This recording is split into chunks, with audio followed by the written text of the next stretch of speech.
Biasanya urusan pertimbangan maslahah apa madorot.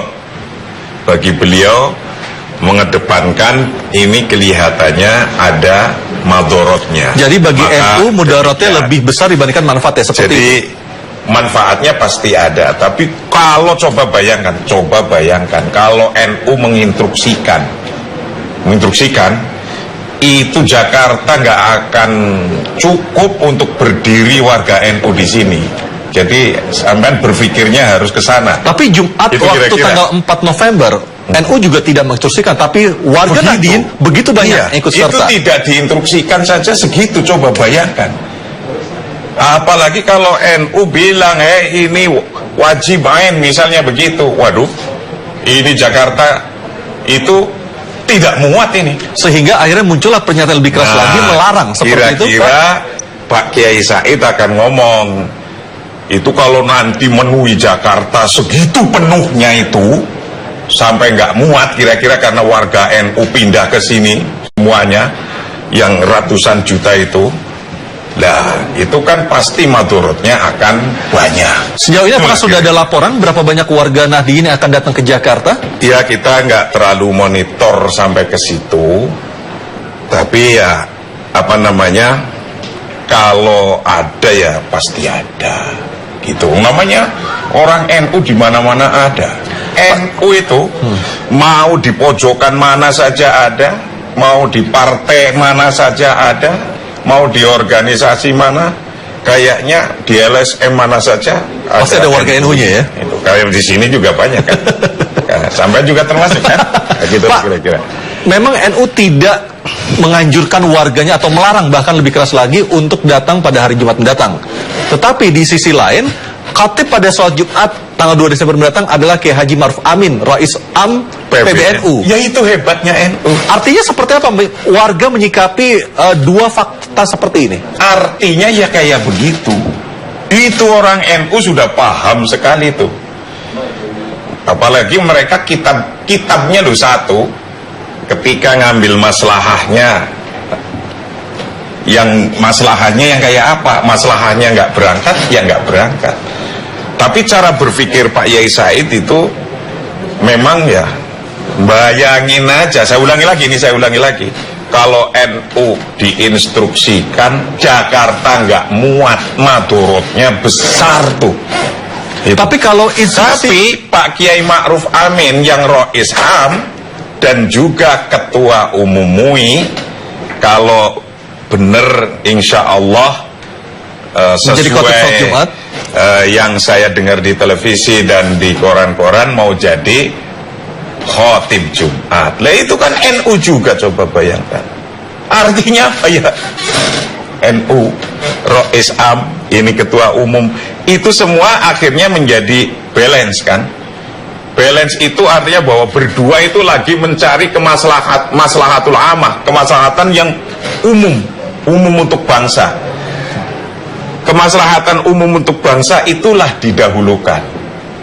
Dan mudah-mudahan demo ini adalah demo yang mengajari anak cucu kita ke depan terus, sampai ke pelajarnya, sampai ke pemudanya, sampai ke himpunan-himpunan mahasiswa-mahasiswa, kalau demo itu adalah demo yang damai, demo yang kayak besok mau digelar adalah demo super damai. Ini kalau benar-benar damai, ya Allah, ini adalah top sekali. Karena banyak negara-negara muslim sendiri belum bisa. Lihat saja di TV, baru 100-200 orang, gas air mata juga udah muncul di negara-negara lain kan. Pak Marsudi apakah akan ikut datang pada hari Jumat mendatang ke Monas? Ya kalau saya kan biasanya di sini. Demonya dari tanggal 4 kita wawancara Bapak di sini. Kalau untuk tanggal 2 Bapak akan ada di Monas kah? Ya bisa saja ke Monas kita ngelihat wong ini ya. Kalau demo yang super demo kayak super damai ini, itulah yang saya waktu tanggal 4 menyampaikan. Tuntutan menjadi tontonan. Ya kan bisa nonton. Saya malah pada ngomong tuh ke tamu-tamu saya, ada yang dari Jepang, ada dari luar negeri. Insya Allah demo Indonesia adalah tertib, rapi, damai. Insya Allah bisa dilihat dan bisa ditonton. maka akan bisa mendatangkan turisme kalau ini terkontrol. Ya kan orang bisa sambil nonton, sambil apa. Kalau sudah tuntutan bisa jadi tontonan, ini dulu sudah saya sampaikan, itu insya Allah menjadi tuntunan. Jadi sebenarnya kalau saya menyikapi apa yang Bapak katakan, sebenarnya apa makna dari pelarangan dikatakan oleh Ketua Umum PBNU? Nah sudah, masa nggak paham tadi yang saya sampaikan? Kalau ini diinstruksikan, jadi sebenarnya Jakarta akan melebihi, tapi tidak akan muat dan madorotnya akan panjang. Artinya larangan ini tidak akan diikuti dengan sanksi ataupun bentuknya teguran atau apa? Hanya sebagai sekedar himbauan saja, seperti itu penegasannya? Larangan itu sudah sesuai bobotnya masing-masing. Kan larangan yang semacam ini PBNU menyampaikan, ini loh ada madorotnya kalau orang NU semua datang ke Jakarta, begitu. Selain Jakarta nggak akan muat, itulah kira-kira. Ya orang juga akan berpikir, 120 juta ini umat NU kalau disuruh datang. Yang penting begini konstruksi cara berpikirnya. Semua ini lagi di antara yang demo atau yang tidak berangkat demo tapi juga hatinya juga turut mensupport yang demo misalnya, itu semua adalah lagi ingin bagaimana bangsa Indonesia menjadi lebih baik ke depan. Hanya itu tujuannya. Baik Kiai Profesor Dr. Kiai Said Agil Sirot tujuannya itu. Rois Am Kiai Haji Dr. Ma'ruf Amin juga tujuannya itu. Bagaimana mengkonstruksi sebuah bangunan besar kebangsaan namanya Republik Indonesia adalah menjadi bangsa yang mutamadin, yang civilized, yang modern, yang tamadun, yang beradab. Coba kalau besok demonya top, ke depan sudah disebut negara yang beradab dalam berdemokrasi. Karena berdemokrasi ini termasuk di dalamnya adalah demo, adalah diatur oleh aturan-aturan. Nah ini yang saya melihat kehebatan antara dua tokoh. Tokohnya yang mau demo dipimpin oleh Habib Rizik, dengan tokoh yang mau mengamankan namanya Tito Karnavian dari kepolisian. Itu bisa mengkonstruksi suatu rapat, menyeting bagaimana besok demonya kayak apa. Ini dua-duanya harus diacungi jempol ini. Bisa duduk begini. Di negara lain belum tentu bisa. Bisa dikonstruksikan, bisa direncanakan besok masuknya dari mana, keluarnya dari mana, wudhunya di mana, kiblatnya ke arah mana ketika mau sholat, itu di situ disiapkan. Ini di negara lain saya yakin belum bisa. Lah saya dengar nih, besok yang tadinya mau demonstrasi di hari tanggal 25 itu buruh mau ikut kan ke depan. Lah mereka kan tidak semuanya muslim. Tidak semuanya muslim, yang muslim duduk ya tinggal mereka berdoa sesuai agamanya masing-masing. Kalau ada larangan dari Pak Said, apakah hari Jumat besok akan ada kegiatan khusus dari NU dalam rangka aksi super damai 2 Desember nanti? Nggak ada jadi tidak ada kegiatan khusus, tidak ada? Yang dimotori oleh PBNU harus kegiatan khusus begini, enggak. Tapi istighosah atau doa bersama? Biasanya umumnya para kiai itu sudah punya positioning sendiri-sendiri lah.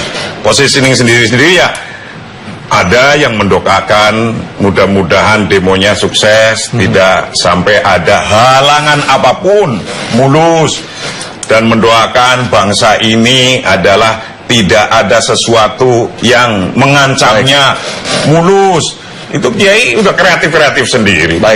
Baik Pak Marsudi, terima kasih atas waktunya berbincang sama kami di Anyus Petang. Kita berdoa bersama supaya aksi damai Jumat datang bisa berjalan dengan lancar. Insya Allah, dan saya mendukung untuk damai itu. Pastinya. Agar bisa ditiru oleh anak cucu kita khususnya ke depan dan bangsa-bangsa lain. Dan tidak mengganggu ketertiban masyarakat lainnya. Itu yang terbaik. Terima kasih Pak Marsudi. Terima kasih. Assalamualaikum warahmatullahi wabarakatuh. Dan pemirsa, Anyus Petang akan segera kembali dengan berbagai berita lainnya. Tetaplah bersama kami.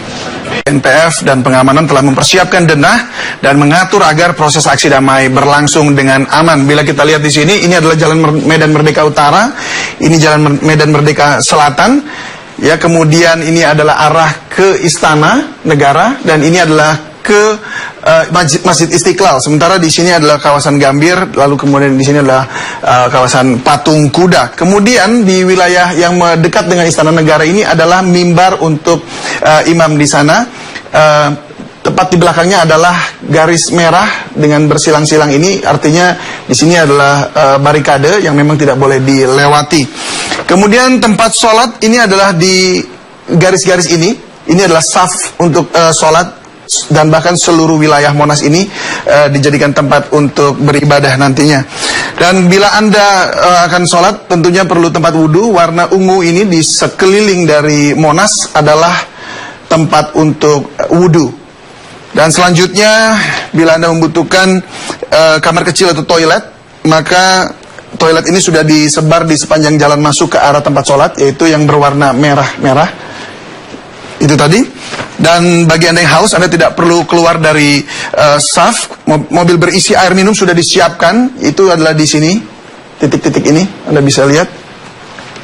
Ya, dan kemudian nantinya jika ada jamaah yang sakit, sudah disiapkan beberapa lokasi ambulans yang disebar di beberapa titik ini, kurang lebih ada sekitar 1, 2, 3, 4, 5, 6, 7, 8, 9 titik di seluruh kawasan Monas. Dan kemudian terdapat juga posko tenda berwarna putih di sini. Ini fungsinya adalah pos gabungan untuk keamanan, kesehatan, dan juga logistik. Demikian tadi seluruh map atau peta untuk acara besok. Dan informasi tadi pemirsa sekaligus menutup jumpa kita dalam special report kali ini. Saya David Silahi undur diri.